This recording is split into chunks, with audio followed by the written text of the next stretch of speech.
Vai. Bom dia, professor Alessandro.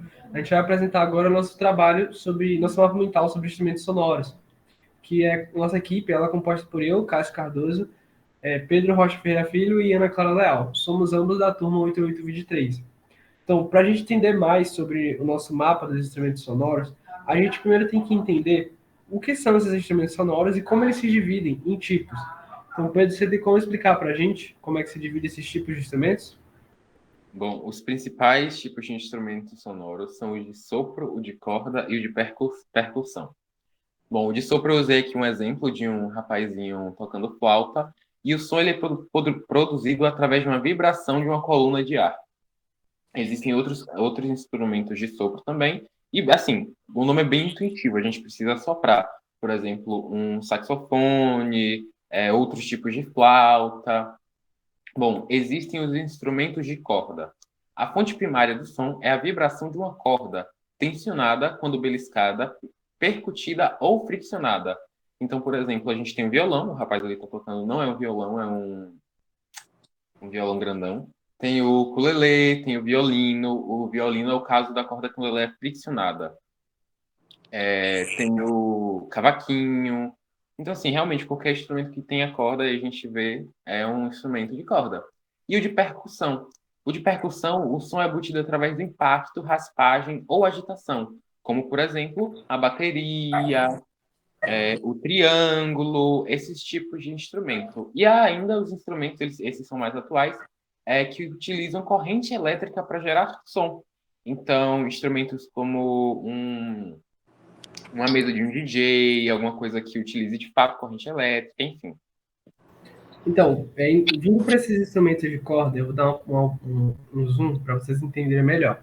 Como o som é produzido nesse tipo de instrumento que é feito de corda.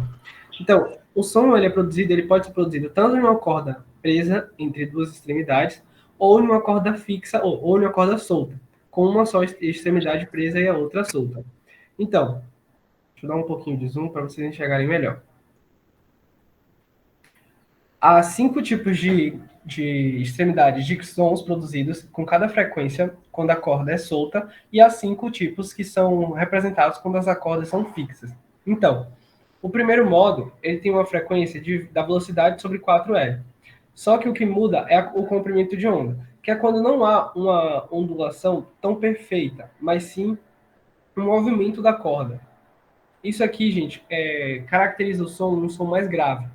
Já o segundo caracteriza um som menos grave que o primeiro, e por ter um comprimento de onda menor. A frequência sempre vai ser a mesma. E assim sucessivamente, até chegar aqui embaixo, no último, que tem um som mais harmônico, mais agudo. A gente pode sentir isso. Já nas extremidades fixas, é quando, eu já expliquei, que é quando tem duas cordas presas tem um áudio ressonando, gente, valeu. Presas em ambos os lados, acontece a mesma coisa. Então, o comprimento de onda do primeiro sempre vai ser menor do que o segundo, do que o terceiro, do que o quarto, do que o quinto.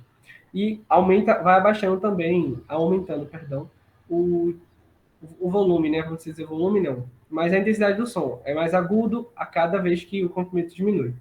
Então, vamos passar. Deixa eu abrir aqui. Vamos entender agora um pouquinho sobre o que é realmente esse som e como acontece essa reflexão do som.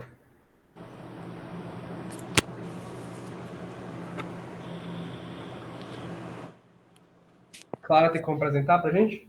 Amiga, eu não falo do som, não, só falo da reflexão. Pedro, pode não falar do som, por favor. De intensidade, amigo? Sim, isso. O som é a sensação auditiva produzida pelo movimento das moléculas do ar. Bom, basicamente, o que é que acontece? O nosso ouvido, ele tem um tímpano, ok? E a partir da vibração desse tímpano que a gente consegue ouvir as coisas, ok? Então, quando há uma onda sonora que causa movimentação no ar, a gente é capaz de ouvir coisas pela movimentação do nosso tímpano dentro da nossa orelha. E, inclusive, é a partir desse princípio da movimentação do tímpano que fones de ouvido que funcionam através do osso funcionam. Eles vibram o nosso osso e emitem a vibração direto para o nosso tímpano. O interessante é que quando como a gente escuta pelo tímpano, né? Quando a gente vai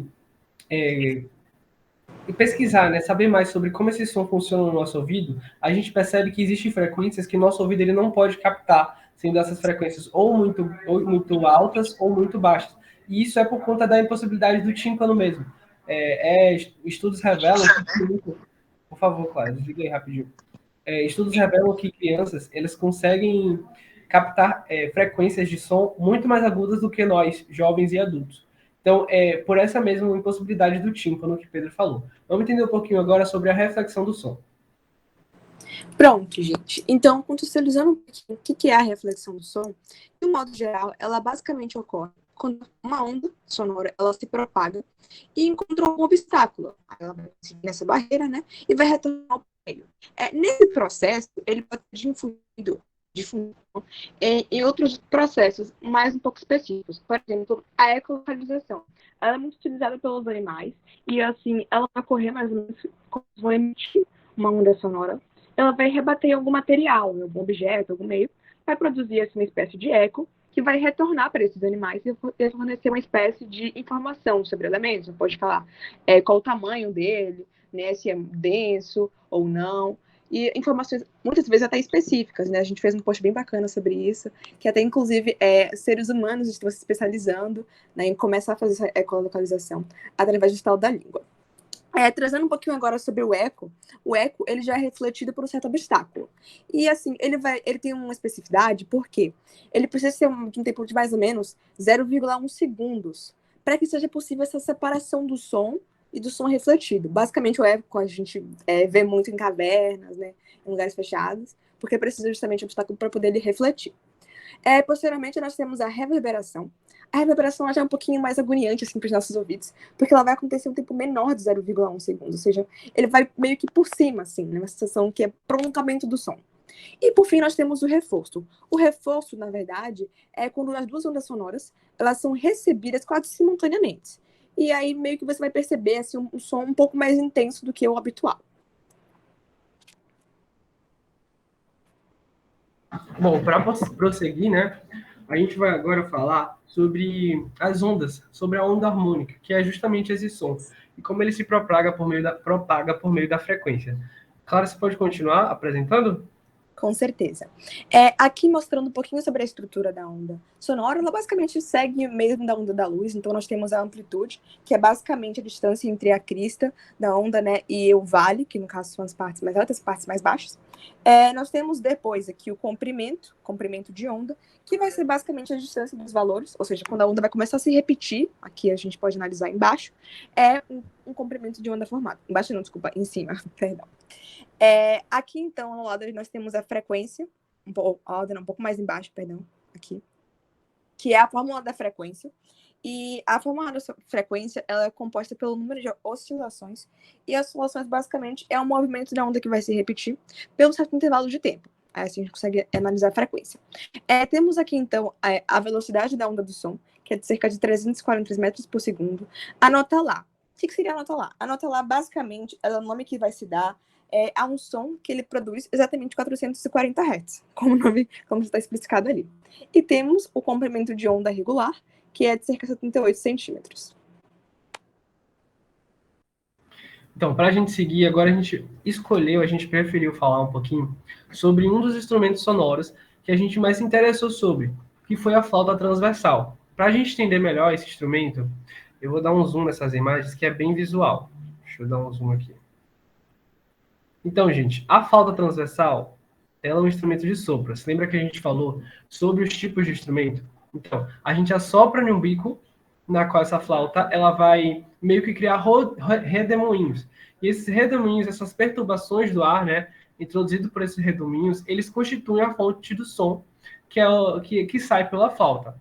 Então, a boquilha da flauta, ela está acoplada a um sistema ressoador, que é o corpo da flauta mesmo, e aí ela emite esse som com a frequência que meio que fica amarrada por conta da frequência da coluna do ar. Então ela fica oscilando entre ir para cá ou ir para lá, ou ir para o outro lado. Então ela fica oscilando. E é isso que dá o som da flauta. É isso que faz com que a flauta fique com aquele som particularmente dele, que, né, é um som bem particular dela. Então tem uma coisa aqui muito interessante, que é como acontece não, mas como ocorre as diferenças de som, né, as diferenças de frequências da flauta. Para quem já pegou uma flauta, sabe que tem vários buraquinhos na qual a gente assopra e vai colocando os dedos. Então, eu particularmente sempre pensei, nossa, por que quando eu boto o dedo aqui, o som sai mais agudo, ou então sai mais grave? E eu vou explicar aqui para vocês como é que isso ocorre. Então, a flauta a gente assopra nessa parte de cá. E aí, quando a gente assopra essa flauta, meio que o ar ele percorre, ele se inverte e vai e completa totalmente a flauta, né? Até o último buraquinho. Então, meio que ele completa toda a flauta quando a gente assopra. Quando isso, só da gente assoprar, já sai um som. Esse som é grave. Por que sai esses sons? Porque eles estão saindo por esses buraquinhos daqui. Quando a gente tapa um buraquinho desse, o que acontece? Esse espaço que a gente tapou, ele não vai ser mais ocupado pelo ar que a gente assopra. Então agora meio que a gente criou uma barreira do som, ele não vai mais poder ocupar esse espaço. E justamente essa falta do espaço do ar é que produz um som com uma frequência diferente da anterior. E aí quando a gente tapa outro buraquinho, isso diminui mais ainda a coluna de ar que tem dentro, e assim ele vai produzir alturas mais agudas. O som ele vai ficar mais agudo, ele vai ficar com uma frequência maior. Então, é assim que funciona o instrumento da flauta. E aí, para a gente completar, a gente vai falar também sobre a altura do tom e o tímpano. E o tímpano não, desculpe, o timbre. Então, a altura ou o tom é uma espécie de aspecto sonoro atribuído ao ouvido pela frequência. Então, através dessa frequência, é possível a gente determinar se o som é agudo ou grave, por exemplo. E foi justamente o que eu acabei de falar. Se a gente tapar um buraquinho da flauta, vai sair mais agudo. Se a gente destampar um outro, vai sair mais grave. Então é isso, é a altura ou o tom da flauta. Quando eu falei sobre isso, você já se ligou aí. Para a gente entender mais, a gente vai para o timbre. Então, o timbre, ele é a capacidade de diferenciar sons da mesma altura. Ou seja, meio que não é um conceito, mas sim um conceito do instrumento, mas sim um conceito nosso. Porque a gente que tem essa capacidade de diferenciar os sons, né? Eles podem ser até mesmo emitidos pelas mesmas fontes ou por fontes diferentes. Então, quando a gente emite o mesmo som por fontes diferentes, o que diferencia um do outro é esse timbre. Então, esse timbre, ele permite que a gente diferencie, ou até mesmo identifique, uma mesma nota musical tocada por dois instrumentos diferentes.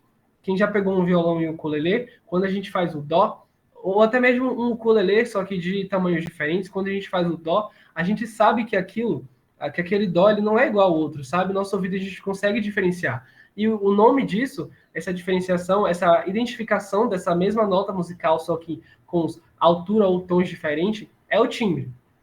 Só para fechar, o timbre é uma nota tocada por um instrumento e ele é determinado pelo valor de frequência do tom fundamental e pelo número de proporções, pelo número e as proporções de tons harmônicos presentes.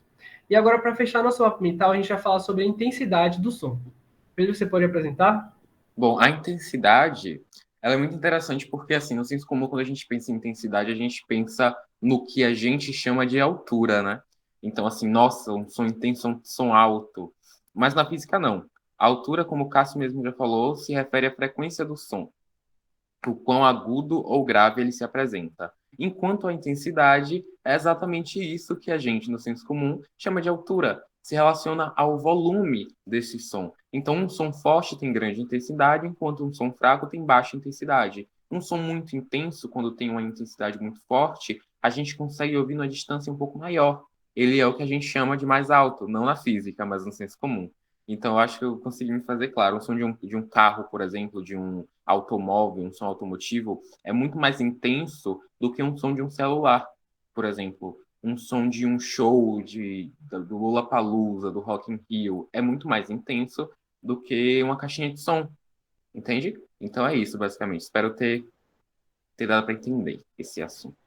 Isso faz a gente repensar bastante sobre o nosso conceito, né? Na verdade, o nosso falar. Então, quando a gente está escutando lá um som muito alto, entre aspas, na verdade, a gente não está escutando um som muito alto, e sim um som muito intenso. Porque, como o Pedro falou, quando a gente fala de altura, a gente fala de agudo ou grave. Então, se você falar o som está muito alto, quer dizer que o som está muito agudo e não muito intenso, o som está forte. Enfim, faz a gente repensar, né, nosso uso de termos na física. Mas é Uma claro coisa que a gente não tem que parar de usar esse tipo de nomenclatura, porque já é um senso comum, então meio que ninguém vai entender se você falar que o som está intenso. Uma coisa muito interessante também é que a intensidade do som, ela não necessariamente tem a ver com a altura. Então, o som pode ser, sim, pouco intenso e bastante alto, sendo ele bem agudo e baixinho, e baixo no sentido, né, de que a gente está acostumado a falar, de não dar para ouvir tão bem. Ou um som muito baixo, bem grave e bastante intenso. Inclusive, show, por exemplo, que, sei lá, um solo de baixo bem grave num show do Lollapalooza, do Rock in Rio, é um som bastante baixo, bastante grave e bastante intenso, que dá para ser ouvido por muita gente. Forte. Pedro, ou Clarinha, quer falar alguma coisa?